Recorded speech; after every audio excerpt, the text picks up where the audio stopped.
फ़ाहद साहब, हमने माज़ी में देखा कि जब एक जमात से इस्टेब्लिशमेंट नाराज़ होती है तो दूसरी जमात को इंगेज करती है। आपने देखा जनरल बाजवा जो थे उन्होंने दबाव बढ़ाया, पीएमएलएन ने उनके साथ उनकी मफ़ाहमत शुरू हो गई और फिर आपने देखा यहाँ से मज़ाहमत उन्होंने करनी शुरू कर दी।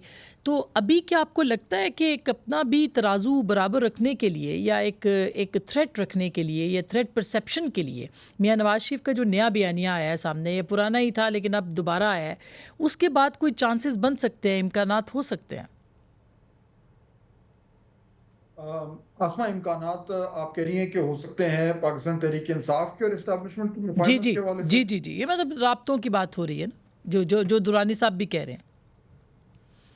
देखिए, मेरे ख्याल में राब्ते तो हो सकते हैं, लेकिन अगर मुफाहमत होनी है तो उसकी कोई बुनियाद होगी, हुँ, और वो बुनियाद जो है वो रिवॉल्व करेगी उस मेन इशू के गिर्द जिसकी जिसकी वजह से हालात जो हैं वो इतने ज़्यादा बिगड़े बिगड़े हुए हैं। और मैं हवाला दे रहा हूँ 9 मई के वाक़यात का। हुँ, अब उसमें तो अगर तो पाकिस्तान तहरीक इंसाफ का जो बयानिया है या जो उनकी एक्सप्लेनेशन है या जो उनका मौक़िफ़ है हुँ, मई 9 के हवाले से, हुँ, अगर वो फंडामेंटली चेंज होता है, तो फिर तो शायद मुझे कोई अंदाज़ा होगा कि वाक़ई में पाकिस्तान तहरीक इंसाफ जेन्युइनली ये चाहती है कि उसकी एस्टेब्लिशमेंट से हालात बेहतर हों। हुँ, लेकिन अगर वो बयानिया वही रहेगा, जो अभी मोहतरम हामिद खान साहब जो जो जिस बयानिए की बात कर रहे थे, वो उनकी पार्टी पॉलिसी है। हामिद खान साहब ज़ाहिर बात है इतने काबिल एहतराम और रिस्पेक्टेड फिगर हैं। हुँ, मैं उनके हवाले से तो बात नहीं कर रहा। हुँ, लेकिन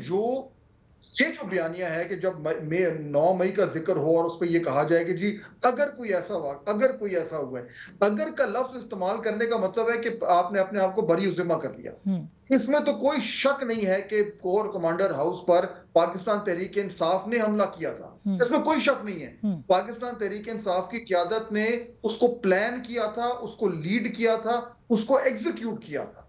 हुँ। इसमें कोई शक नहीं है। लेकिन अगर आज भी पाकिस्तान तहरीक इंसाफ अपने आप को ये समझते हैं कि जी लोग वो कह कह पाएँगे कि जी हमारा तो उससे कोई ताल्लुक नहीं था, ये तो बाहर से कोई लोग ऐसे कर गए थे। अगर ये बयानिया है, फिर मुफ़ाहिमत का कोई मुझे इम्कान नज़र नहीं आ रहा। अच्छा, जैसे आप आपकी बात को मैं ये पूछ के फिर मैं ब्रेक लूँगी, लेकिन जो आप बात कर रहे हैं इसमें वो जो इन्वेस्टिगेशन हुई है, मैं अनोश मसूद साहिबा का जो स्टेटमेंट देख रही थी जो कि इसको लीड कर रही हैं, उनका ये कहना है कि बिलवास्ता तौर पर इसमें चेयरमैन तहरीक-ए-इंसाफ की इन्वॉल्वमेंट हमें नज़र आई है। और 9 मई में अगर बिलवास्ता है तो ज़ाहिर है उनके पास सबूत भी होंगे और उन्होंने कहा भी कि हमारे पास शवाहिद मौजूद है इसके।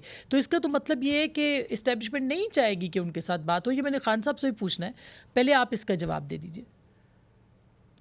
बिल्कुल, बात दुरुस्त है। देखिए, अगर तो ये बिल्कुल ये सबूत हैं, अब हमारे सामने मंज़र-ए-आम पे तो सबूत नहीं है। हुँ, अभी तक तो सर्कमस्टेंशियल एविडेंस है। ये कहा जा रहा है कि सारी प्लानिंग तो जो चेयरमैन पीटीआई उन्होंने खुद की थी, उनके इंस्ट्रक्शंस थे। हुँ, बहरहाल जब तक सबूत सामने नहीं आता, हम उसको दावा ही कहेंगे। हुँ, लेकिन अगर let's assume for a second Asma, hmm, let's assume for a second कि वो नहीं भी इन्वॉल्व, हुँ, लेकिन उनकी जमात ने तो किया है, तो जब तक मुकम्मल तौर पर उस वाक़ये से न सिर्फ़ ये कि ये पार्टी और उसकी क़यादत अपने आप को मुकम्मल तौर पर अलग करती है, एक मानते हैं कि गलती थी, वो माफ़ी माँगते हैं, जब तक ये नहीं होगा, मुझे मुफ़ाहिमत होती नज़र नहीं आ रही, क्योंकि जो कोर इश्यू है वो तो ये है, आप हुँ। उसको एड्रेस किए बगैर आगे नहीं चल सकते।